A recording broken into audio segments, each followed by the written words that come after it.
สวัสดีลูกค้าเนาะได้หลายมื้อแล้วเนาะบ่ทันมารีวิวให้ลูกค้าเบิ่งเนาะมื้อนี้พอดีสั่งมาได้ส่งส่งกระบอกเนาะ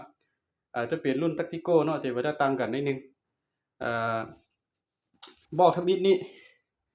บอกทำอิฐจะเป็นTactical เนาะแต่บอกนี้เขาจะบ่พิมพ์โลโกเลยเนาะจะเขาจะเฮ็ดดำล้วนเลยเนาะเนี่ยนี่จะเป็นปี2025นี่เด้อทางนี้จะเป็นตัวไทยซื่อเนาะทางคาร์บอนราวนี่จะเป็นราวตัวฟรี14ราวยาว40ซนราวน้อยๆเบาๆเนี่ยเนาะส่ำกับราวธงเนาะอันนี้นะราว12เกียวนี่นะอืมโลโกราวเนี่ยกระบอกนี้ถ้าเครื่องครบชุดนี่ราคาอยู่ที่11,500,000เด้อบอกนี้เครื่องมีความทรงเนาะเก็บเสียงก็อยากได้แบบสีเขียวนี่ก็เอาสีเขียวประกอบใส่เนาะถ้าอยากได้สีดำก็เอาสีดำประกอบใส่เลยเนาะเก็บเสียงต่อไปจะเป็นบอกที่2เนาะบอกที่2นี่บอกนี้ก็มารีวิวมาหลายเลยเนาะบอกนี้จะเป็นตะกิโก้ตัวนี้จะเป็นเดี๋ยวเขาพิมพ์โลโก้เนาะอันนี้เนาะแต่ว่ากระบอกนี้กับตัวอันบ่พิมพ์โลโก้เนาะมันจะเป็นตัวเดียวกันเลยเนาะเบิ่งเนื้อมันจะออกใสๆคือกันเลยเนาะ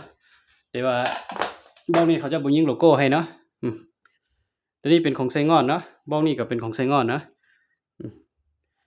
กล้องเป็น BSA เนาะถังคาร์บอน 0.5 เว้ากะลิแก๊สสีดำเนาะเว้าปรับไหนเราก็เป็นเราฟรี14เราน้อยๆเบาๆเลยเนาะยาว40ซนเนาะตัวนี้12เกียว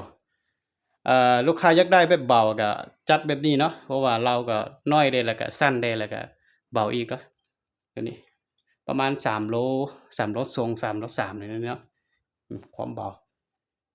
ลูกค้าคนไหนสนใจก็ติดต่อเนาะบอกนี้ก็ราคา11,500,000เนาะเครื่องก็มีพร้อมส่งเนาะ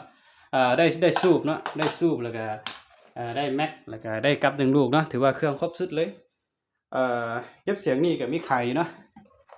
อันละ750,000อันนี้เนาะ